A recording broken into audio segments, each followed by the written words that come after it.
नमस्कार, मैं मेहबूब कुरैशी। आप देख रहे हैं जेडी न्यूज। शुरुआत करते हैं इस वक्त की बड़ी खबर से।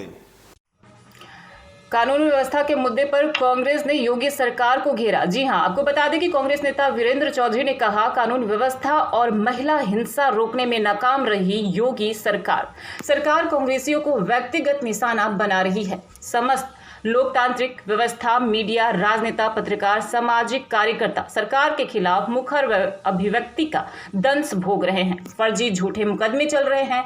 महिला संवर्धन मिशन शक्ति सहित महिला सशक्तिकरण का ढोल पीटने वाली योगी सरकार रेप के मामले में सट उजागर करने वालों पर मुकदमा लगता सरकार विरोधी आवाजों को रौंदना चाहती है। कांग्रेस ने आरोप लगाया है कि योगी सरकार जाटों का सपने खिलाफ आवाजों को सत्ता का दुरुपयोग कर डराना धमकाना चाहती है। कांग्रेस ने कहा कि आज योगी के राज्य में सत्ता के खिलाफ मुखरता से अपनी बात रखने वाले कांग्रेस नेता सहित सामाजिक कार्यकर्ता, पत्रकार और मीडिया और सरकार की दमनात्मक में कार्रवाई झेल रहे हैं। महिलाओं पर होने वाले रेप, बलात्कार और दरिंदगी को रोकने को लेकर लाचार योगी सरकार ने अपने खोखले शब्दों से ढोल पीट रही है। मिशन शक्ति सहित महिला सशक्तिकरण का ढोल पीटने वाली योगी सरकार रेप, बलात्कार मामलों में पीड़िता के मामलों को उजागर करने वालों पर मुकदमा और एफआईआर लगा रही है। सरकार के एंटी रोमियो मिशन शक्ति का कोई प्रभाव नहीं दिख रहा है। उल्टी घटनाएं उसी गति से आगे बढ़ रही हैं। महिला सुरक्षा को लेकर सरकार पूरी तरह फेल और सड़े साबित हो रहे हैं। ऐसे में कांग्रेस नेताओं का उत्पीड़न उनकी हताशा का परिणाम है। देखिए लखनऊ से राज प्रताप सिंह की इस रिपोर्ट में। आप सब इस पत्रकार वार्ता में हम लोगों के सामने आज जो उपस्थित हैं, जो जिन बिंदुओं पे मैं आपसे बात करनी है, आकस्मिक बुलाई गई है। आप जान रहे हैं कि उत्तर प्रदेश में जिस तरह सरकार का दमनकारी है और ये रवैया सभी समाज के हर वर्ग के साथ, चाहे वह पत्रकार हो, चाहे वह नेता हो, चाहे वह किसी सामाजिक संगठन से जुड़े हुए लोग हों, सभी के साथ दमनकारी रवैये के साथ उत्तर प्रदेश सरकार यहाँ पे पेश आ रही है। खास कर रहा है कि आज जो स्थिति है उत्तर प्रदेश में, हाथरस की घटना हुई। हाथरस की घटना में भी उत्तर प्रदेश सरकार का जो रोल रहा, आप सब जानते हैं। उत्तर प्रदेश सरकार के एडीजी ने जिस तरह की भ्रामक खबरें चलाई, जिस तरह की उन्होंने प्रेस कॉन्फ्रेंस की, आप सब लोग जानते हैं, पत्रकार बंधु आप सब लोग गए होंगे कि एडीजी का बयान था कि वहाँ पे पीड़िता के साथ कोई ऐसी घटना नहीं हुई। सीबीआई की जांच का आप सबने देखा। इस तरह की घटनाएं हो रही हैं और अब हमारे दल में कांग्रेस पार्टी और साथ साथ दलित समाज के तमाम लोगों के साथ ये सरकार भेदभाव कर रही है और खास करके कांग्रेस के दलित नेताओं के साथ तो निश्चित रूप से इनका दमनकारी रवैया है। जीता जाता उदाहरण है, अभी हमारे चेयरमैन आलोक प्रसाद को झूठी अफवाहों में फंसाया गया था। जिस तरह से वो पीड़िता यहाँ जल के अनुदान के लिए आई, उसके बाद उनके ऊपर फर्जी मुकदमा डाल के उनको भी लगभग 1 महीने तक जेल के सलाखों के पीछे रखना पड़ता है। अभी उन्नाव की घटना हुई है, जिस घटना के बारे में आप सब जानते हैं। 3 लड़कियां खेत में पाई गई, जिसमें 2 मृत हो गई और एक जो वहां में विक्टिम बनी। उस प्रकरण को लेके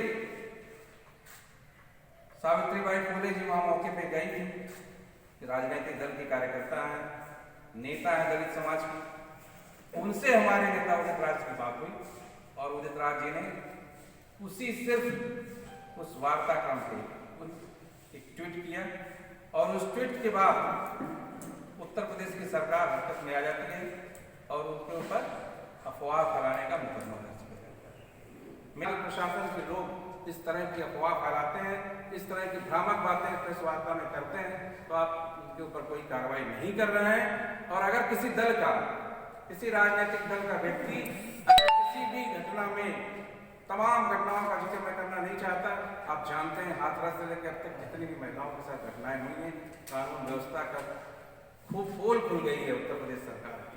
उत्तर प्रदेश सरकार ऐसे तमाम प्रकरणों में अगर घटनाएं हुई हैं, अगर मुकदमा दर्ज करना है, उन सबके ऊपर जो मुकदमा दर्ज होना चाहिए। हमारे नेताओं को झूठा और फंसाने का प्रयास न करें। एक और उदाहरण मैं आपको जानना चाहता हूँ, शेयर करना चाहता हूँ।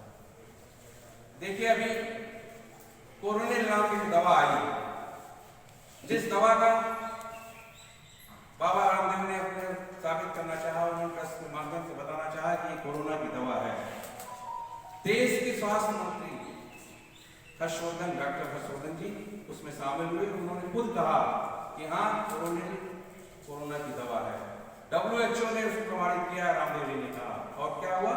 WHO ने साफ शब्दों में इनकार कर दिया कि यह इसका कोरोना से निश्चित रूप से इसमें मेरा कोई प्रमाण पत्र नहीं जारी हुआ है। मेरा ये सवाल है माननीय मंत्री से कि अगर आप एक प्रतिष्ठित डॉक्टर भी हैं, मंत्री नहीं है, डॉक्टर भी है, डॉक्टर रहते हुए भी आप कोरोना जैसी दवाओं के प्रचार में चले जाते हैं, फिर क्या ये भ्रामक प्रचार नहीं है? क्या यह अफवाह फैलाना नहीं है? अगर है तो फिर ये भेदभाव क्यों? कि अगर हमारे नेता ने ट्वीट कर दिया तो आप उसे अफवाह फैलाने के आरोप में उसके ऊपर मुकदमा दर्ज कर रहे हैं। और इस तरह की घटनाएं पूरे देश में हो रही हैं।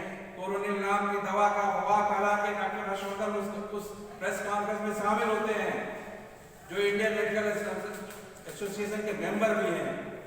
इसके बावजूद भी उनके खिलाफ कार्रवाई नहीं है। तो मेरा ये पूछना है, ये कानून व्यवस्था जिसकी धज्जियां हो रही हैं। और अब साथ साथ एक बात मैं और भी जोड़ना चाह रहा था कि 4 वर्ष पूरे हो गए योगी सरकार के, अंतिम वर्ष का बजट आया है और बजट में भी आपने देखा है वही एक कहावत सरकार चलती है कि गुड़ खाए गुड़ा से परहेज। अगर इनके लोग कहते हैं तो कोई बात नहीं, अगर कोई विरोधी, कोई सामाजिक संगठन, कोई राजनीतिक दल का व्यक्ति इस तरह की बात करता है तो उसके ऊपर